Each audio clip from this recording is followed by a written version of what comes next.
সবার আগে ব্যাগটা দেখাই। এটা মিঠাই অর্ডার নয়, এটা মিঠাইয়ের বন্ধু মিঠাইকে বার্থডেতে দিয়েছে, লাস্ট পরীক্ষার দিন দিল। আরেকটা বন্ধু দিয়েছে, ওকে কি দিল জানো? ব্রেসলেট দেখিয়েছিল। দেখিয়েছিল খুব সুন্দর। এইটা ব্যাগটা দিয়েছে, যেহেতু ওর বার্থডেটার সময় এক্সাম ছিল, তখন তো দেখা হয়নি, স্কুল বন্ধ ছিল, ওই জন্য এক্সামের সময় দিয়েছে। খুব সুন্দর দেখতে। আর আমি এই 5 বাড়িতেও আর দুটো অর্ডার করেছিলাম। চাদরটা করব, কিন্তু যেহেতু আমরা এখন বাড়ি যাচ্ছি আর 10 দিন বাদেই, সেই জন্য এখন চাদরটা অর্ডার করব না। এই পায়ে বালিশ ওয়ার্ডটা আমার খুব পছন্দ হলো, আর দারুণ এসেছে, খুব সুন্দর। প্রিন্টটা এত ভালো, কাপড়টাও ভালো। আজ পর্যন্ত মিশোর জিনিস আমার কিন্তু খারাপ আসেনি। অনেকে বলে যে ভালো আসে না, কোয়ালিটি খুব একটা ভালো নয়, কিন্তু আজ অবধি আমি যা কিছু কিনেছি আমি মিশো থেকেই বেশি কিনি। ফ্লিপকার্ট কম কিনি, অ্যামাজন কিনি না বললেই চলে। একটা কিনেছিলাম, আমার পছন্দ হয়নি জিনিস, চেঞ্জ করেছি। কিন্তু মিশোর জিনিস প্রত্যেকটা জিনিস ভালো, জুয়েলারি থেকে এই সমস্ত বেড কভার ওয়ার থেকে সব কিছু। ব্লাউজ কিনেছি দুটো, খুব সুন্দর, কোয়ালিটিটাও ভালো। ব্লাউজগুলো আমি পরেছি। এটা কটনের না? Cotton, pure cotton. আর এই সঙ্গে ম্যাচিং আমি চাদরটা দেখেছি, বেড কভার আর কি, বিলো কভার সেট, কিন্তু ওটা আমি এখন অর্ডার করব না, যেহেতু চলে যাব, ঘুরে এসে অর্ডার করব।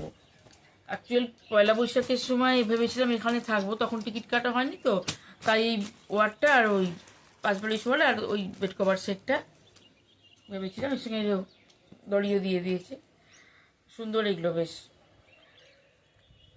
তা সেই জন্য ওটা আমি করেছিলাম, ভেবেছিলাম একসাথে অর্ডার দেবো, কিন্তু হঠাৎ করে আমাদের ঠিক মে মাসে যাওয়ার কথা ছিল, মে মাসে যাওয়া হবে না, এপ্রিল মাসে যাওয়ার জন্য টিকিট কাটতে হবে, সেই জন্য আর চাদরটা এখন অর্ডার করবো না। আর এই কসমেটিক্সের নিয়ে যাওয়ার জন্য মেকআপ এরগুলো প্রোডাক্টগুলো খুব অসুবিধা হয় ব্যাগের মধ্যে, এই জন্য এটাও মিশো থেকেই নেব। মিশো থেকেই সব কিছু নিয়ে। এটা বেশ সুন্দর, পিঙ্ক কালারের, এই যে ভেতরটা অনেকটা জায়গা রয়েছে, এখানটা একটা চেন রয়েছে, এই যে এখানটা একটা চেন রয়েছে আলাদা করে, ভেতরে দু সাইডে নেল পালিশ বা লিপস্টিক নেওয়ার জন্য রয়েছে, এখানটা আলাদা করে ব্রাশ টাশ নেওয়ার জন্য রয়েছে, এরকম ভেতরটা জায়গা। বাইরে আরেকটা চেন রয়েছে, এই যে এখানটা বেশ অনেকটা জায়গা। আর এই সাইড দুটো আবার কিছু রাখার জন্য রয়েছে, টিস্যু বা কিছু, তো সব মিলিয়ে বেশ ভালো, ছোটোর মধ্যে খুব ভালো হয়েছে। কালারটাও পছন্দ হয়েছে, আমি যেরকম কালার দেখেছিলাম সেরকম কালারই এসছে। এই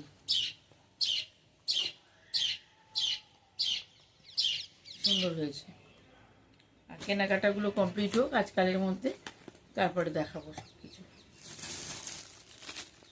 সব কিছু ভালো বেশ চলছিল, যাওয়ার আনন্দ ছিল, কিন্তু একটা বড় দুঃসংবাদ এলো, আমার ছোট কাকিমা চলে গেল। এমনি অসুস্থ ছিল, অনেক দিন ধরেই ভুগছিল, অনেক বছর, দুটো চোখ নষ্ট হয়ে গিয়েছিল, কানে শুনতে পাচ্ছিল না। শেষের দিকে আমার বোন বলল কাউকে চিনতেও পাচ্ছিল না, ওটা হাঁটাও খুব একটা পারতো না, ওই কাকাই ধরে ধরে টয়লেট নিয়ে যাওয়া এই সমস্ত করতো। তো তবু তো মানুষটা ছিল, হ্যাঁ, তার দিক থেকে সে বেঁচে গেছে।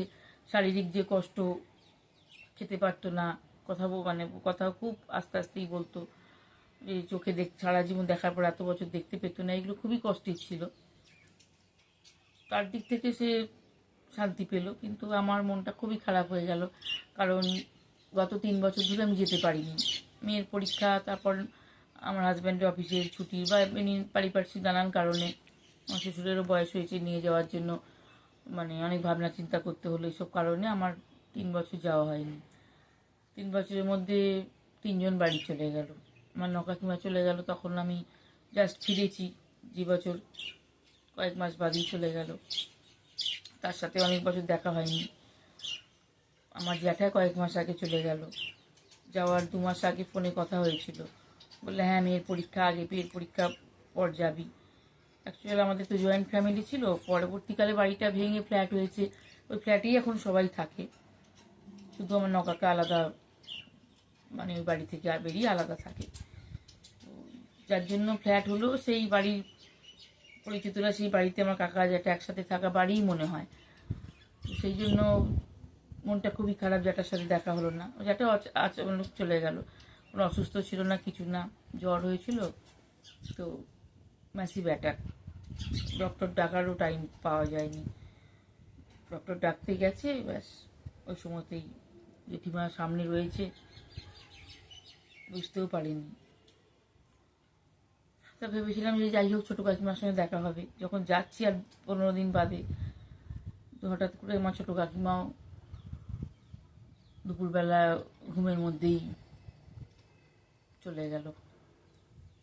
পরে আমার দাদা বললো, তারপর আমার বোনের সাথে আমার কথা হলো, তার জন্য পুরোনো কথাগুলো মনে পড়ছে, খুবই মনটা খারাপ হচ্ছে। আমার কাকিমা শুধু কাকিমা ছিল না, বলতে গেলে আমার মায়ের মতোই ছিল। ছোট থেকে আমার বোন আমি পিঠোপিঠি, তো বয়স আমাদের 1.5-2 বছরের ডিফারেন্স। তো একসাথে থাকা, খাওয়া, খেলাধুলো, পড়াশোনা সবই ছিল। আর কাকিমাও আমাদের দুজনকে শুধু ওই মেয়ের মতোই সব কিছু করতো, খাওয়া দাওয়া থেকে শুরু করে ঘোরা, আড্ডা, যা কিছু ওই ছোটো কাকিমার ঘরে। ওখানেই আমার একটা জোর ছিল। আমরা কিচেনে কোনো কিছু নিজেরা বোন আর আমি বানাতাম, যে কাকিমার ঘর, কাকিমার কিচেনে এরকম কোনো একটা ব্যাপার ছিল না। পড়াশোনাও যেটুকু শিখেছি আমার কাকিমার জন্যই। ছোটো থেকে ঘুম থেকে উঠিয়ে ভোরবেলা চা করে মশারির মধ্যে বিছানায় নিয়ে গিয়ে আমার কাকিমা আমাকে আমার বোনকে পড়াতো। আর শুধু তাই নয়, খাওয়া দাওয়া, পড়াশোনা এগুলো তো আছেই। অভিভাবক হিসেবে যেটুকুন করেছে, অসুখ বিসুখকে আমার দেখেছে। অনেক ছোটো থেকে অনেক ভুগেছি, অনেক বড় বড় অসুখ করেছি, টাইফয়েড, জন্ডিস, মাম্পস, অনেক কিছু হয়ে গেছে। সেগুলোতেও যেই যত্ন করা, দেখাশোনা ছোটো কাকিমাই করেছে। সবাই করেছে, কিন্তু ছোটো কাকিমার মতো নয়। ছোটো কাকিমা যেটা করেছে একদম মানে মেয়ের মতন। আর কাকিমার সঙ্গে একদিকে এবার বন্ধুর মতো সম্পর্কও ছিল। আমার বোন আর আমি এমন কোনো আলোচনা নেই আর কি নেই যে কাকিমার সাথে করতাম না। সব রকম কথাবার্তা আর কি সব চলতো। তো মনটা ভীষণ খারাপ করছে। শেষ যাত্রাটাও তার আমি মানে দেখতে পারলাম না, দেখা হলো না। পৌঁছবো, কাজ হয়ে যাবে, তার ঠিক 4-5 দিন বাদেই পৌঁছচ্ছি। চেষ্টা করব কাজের দিন ভিডিও করে একটু দেখার, কথা বলার। আমার বোনই কাজ করছে, যেহেতু একটা মেয়ে, ওই তো সব করছে, ফোন করে একটু দেখা যাক। খুবই ওই জন্য মনটা খারাপ, পুরোনো কথাগুলোই সব মনে পড়ছে। ছোটো থেকে একসাথে বড় হওয়া 2 বোন আমরা ছোটো কাকিমার কাছেই। লাস্ট 3 বছর আগে যখন গেছি, খুব কাজ ছিল যে বাবলিকে ওর বাড়িতে যাব। আমাকে বাবলি নামটা আমার কাকিমাই, ছোটো কাকিমাই দিয়েছিল। তো ছোটো কাকিমা চলে যাওয়ার সাথে সাথে বাবলি নামটা আমার ছোটো কাকিমারই দেওয়া। তো সে বাবলি ডাকার মানুষটাই চলে গেল। বাবলি আর বোনকে বলতো বাবু। তো সব সময় আগের 3 বছর আগে লাস্ট দেখা, তখন খুব কাঁদছিল যে তোর বাড়িতে নিয়ে চল, কিছুক্ষণ থাকবো। মানে বুঝতে পারতো না যে আমি এত দূরে থাকি। তো অনেক করে বোঝালাম, বললাম, বলে একটুখানি থাকবো, আমি চলে আসবো। তো মিথ্যেই বলতে হয়েছিল যে হ্যাঁ তোমায় নিয়ে যাব। বুঝতে পারতো না তো শেষের দিকে, কাউকে মানে ঠিক বুঝতে পারতো না, চিনতে পারতো না। তখন চিনতে পারতো, লাস্টেই 1 বছর খানেক হলো, তখন আমার বোন বললো এখন আর চিনতেও পারতো না। তো ভেবেছিলাম যাই হোক দেখাটা তো হবে, সে চিনতে পারুক না পারুক, আমি তো তার সঙ্গে তাকে দেখবো, একটু কথা বলবো, চোখে নিজের চোখে দেখবো। সেই যাবো, অথচ ঘরটা ফাঁকা, তাকে আর দেখতে পাবো না। ছোটো কাকার ঘরে ঠাকুমা, ছোটো কাকা, ছোটো কাকিমা, একটা আলাদাই পরিবেশ আমার ছিল। ওইখানেই আমার যত কিছু ছিল। ঠাকুমাও চলে গেছে বেশ অনেক বছর আগে, আর ছোটো কাকিমাও চলে গেল। এখন ছোটো কাকা একা। সেসব কথাগুলি মনে পড়ছে। সবাই একদিন আসবে, চলে যাবে, সবই ঠিক কথা, কিন্তু সব সত্যিটা তো মানা যায় না।